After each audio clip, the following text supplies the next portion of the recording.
ఉన్నాయి, రాష్ట్ర స్థాయిలో ఉన్నాయి. కాబట్టి మేమందరం కూడా చర్చించుకున్న తర్వాత ఈ వేదిక ఏర్పాటు చేయడం జరిగింది.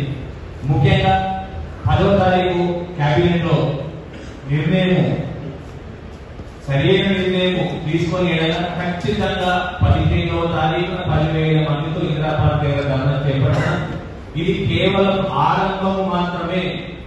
60-70 సంవత్సరాలుగా తెలంగాణ రాష్ట్రంలో ప్రత్యేక తెలంగాణ రాష్ట్ర ఉద్యమం ఒక పక్క అయితే, రెండవది మన కృష్ణ మాదిగా ఏబిసిడి వర్గీకరణ మరొక పక్క అయితే, బీసీ సామాజిక వర్గం మరో పక్క ఉద్యమం నడుస్తూ ఉంది.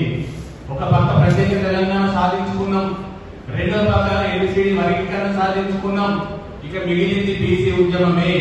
కాబట్టి 15వ తారీఖు ఆరంభం మాత్రమే, ఇది ప్రారంభం మాత్రమే.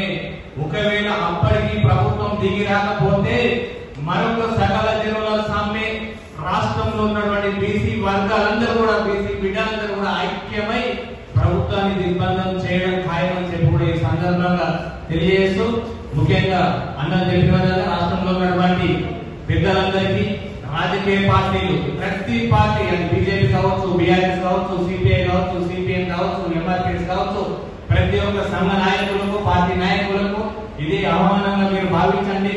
మనం ఎవరు కూడా ఎక్కువ తక్కువ ఎవరు కాదు, మనందరం కూడా ఒక వేదికను ఏర్పాటు చేయాలన్న ఉద్దేశంతో ఈ సమావేశం తప్ప ఇంకే విధంగా అనుకోవద్దు. రాజకీయాలు పక్కన పెట్టి రాజకీయ ఎన్నికలు వచ్చినప్పుడు ఎవరి పార్టీలో వాళ్ళు పనిచేసుకోండి. మన హక్కులు సాధించుకునే దిశగా ఒక వేదిక ఐక్యత రావాలని చెప్పి కూడా ఈ సందర్భంగా మీ అందరూ కూడా విన్నవిస్తూ, ముఖ్యంగా పత్రికా సోదరుల